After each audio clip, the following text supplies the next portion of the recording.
ክቡራት ተኸታተልቲ እዚ ቻናል እዚ ትምህርታዊ ቪድዮ ብሚስተር ዚል ዘዳሎ እዩ።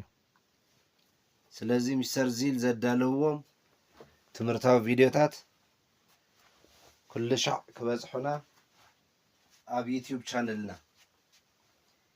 ሚስተር ዚል ኢድዩ ብምእታው ሼር፣ ላይክ፣ ሰብስክራይብ ይገበሩ። ሚስተር ዚል ዘዳለዎም መፅሓፍቲ ይዓድጉ። ስለዚ ሎማዓንቲ ንሪኦ ኮንሰናንት ቫውል ብሌንድ ኮንሰናንት ብሌንዲንግ። ስለዚ ኮንሰናንት ቫውል ኮንሰናንት እንዳጣመርና ከመይ ጌርና ኢና ምንባብ ንኽእል ቃላት ነንብብ እዩ። ኮንሰናንት ቫውል ኮንሰናንት ምጥማር ዝሓለፈ ርኢና ኢና።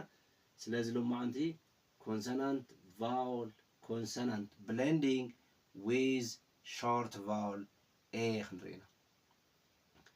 ኤ ሾርት ቫውል ትኸውን አ ዝብል ድምፂ ትፈጥር እንተኮይና እዩ።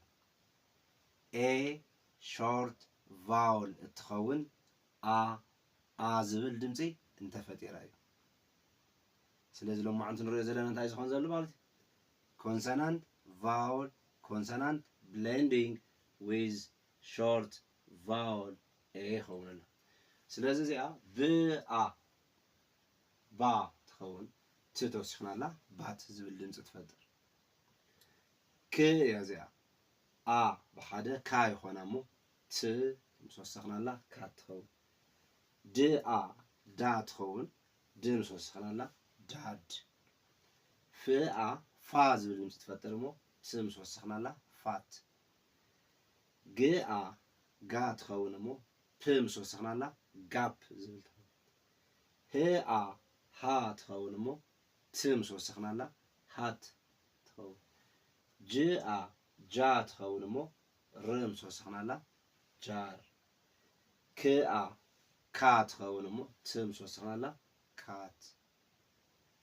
ልአ ላ ዝብል ድምፂ ትፈጥር ብ ምስ ወሰኽናላ ላብ ትኸውን።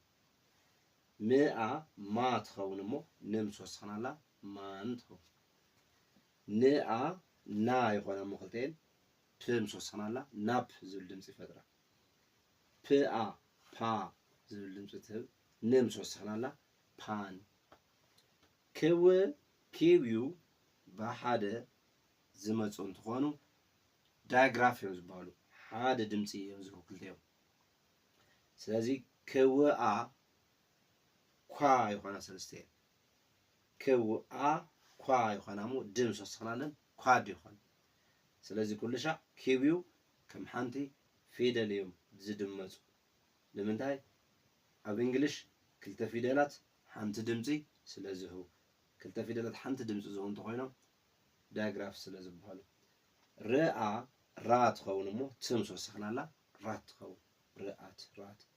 ስአ ሳ ትኸውን እሞ ት ምስ ወሰኽናላ ሳት ዝብል ድምፂ ትፈጥር።